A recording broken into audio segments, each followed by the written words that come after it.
राज्य मागासवर्ग आयोगाचे सदस्य चंद्रलाल मेश्राम यांना आयोगातून वगळण्यात आले। आयोगाचे अध्यक्ष माजी न्यायाधीश संदीप शुक्रे यांच्या अध्यक्षतेखाली हा निर्णय घेण्यात आलाय।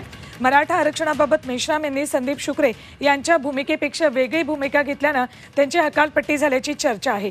मात्र अद्याप आपल्याला आपली हकालपट्टी झाल्याची अधिकृत माहिती मिळालेली नाही असं मेश्राम यांनी म्हटले।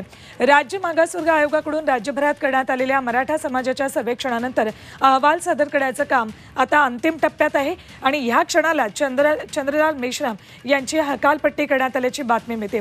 अपडेट्स घेऊयात आमचे प्रतिनिधी सागर आव्हाड यांच्याकडून। सागर, काय नेमकं घडलेलं आहे? मेश्राम यांची हकालपट्टी खरंच करण्यात आलेली आहे का? त्यांना आयोगातून वगळण्यात आलंय का?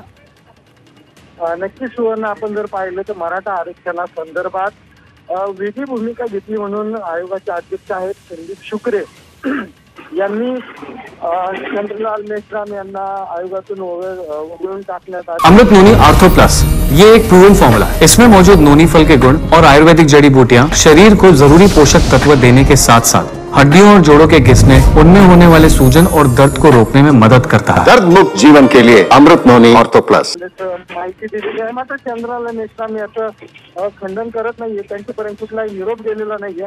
जर आपण पाहिलं तर एका महिन्यात 3 मागासवर्ग आयोगाचे सदस्य असतील, लक्ष्मण हाके असतील, सागर किल्लारीकर असेल, यांनी राजीनामे दिलेले होते की त्यांना राजीनामे द्यायला भाग पाडलं याचं कारण स्पष्ट आलं नाही। त्यांचं म्हणणं आहे की मराठा आरक्षणासंदर्भात त्यांनी वेगळी भूमिका घेतलेली होती आणि त्याच सर्व गोष्टीला अनुसरून चंद्रलाल मेश्राम हे आयोगामध्ये होते। नवीन आयोग बसला, आयोगानंतर मराठा आरक्षणासंदर्भात सागर, तुम्हाला थांबवते। आपल्यासोबत स्वतः चंद्रलाल मेश्राम आहेत, आपण त्यांच्याशी बोलूयात। मेश्रामजी, तुम्हाला आयोगातून वगळल्याची माहिती शुक्रेंनी दिली आहे, काय नेमकं खरं आहे आणि का वगळण्यात आलंय? आता ते शुक्रे साहेबांनी जर माहिती दिली असेल तर शुक्रे साहेबांनाच विचारलं तर बरं होईल ना।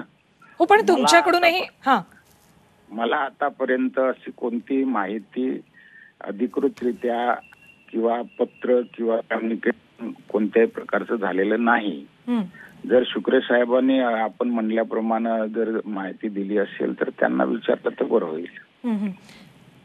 पण जर असं वगळण्याचा निर्णय घेतला असेल, तुमच्यापर्यंत तो जर आला नसेल तर नेमकं कारण काय आहे वगळण्याचं? तुम्हाला काही माहिती मिळतेय त्याची? मला माहिती नाही। पण ठीक आहे, धन्यवाद आमच्याशी बोललात त्याबद्दल। आपल्यासोबत आमचे प्रतिनिधी सागर आव्हाडही आहेत। सागर, धन्यवाद तुम्हाला ही संपूर्ण माहितीसाठी। तर आपल्यासोबत स्वतः चंद्रलाल मेश्राम होते। आपल्याला वगळल्याची माहिती आपल्याकडे देण्यात आलेली नाही, जर शुक्रे असं सांगत असेल तर त्यांच्याकडनं ही माहिती घ्यावी असं ते म्हणतात। मात्र दुसरीकडे संदीप शुक्रे यांनी चंद्रलाल मेश्राम यांना आयोगातून वगळल्याचं सांगितलेलं आहे।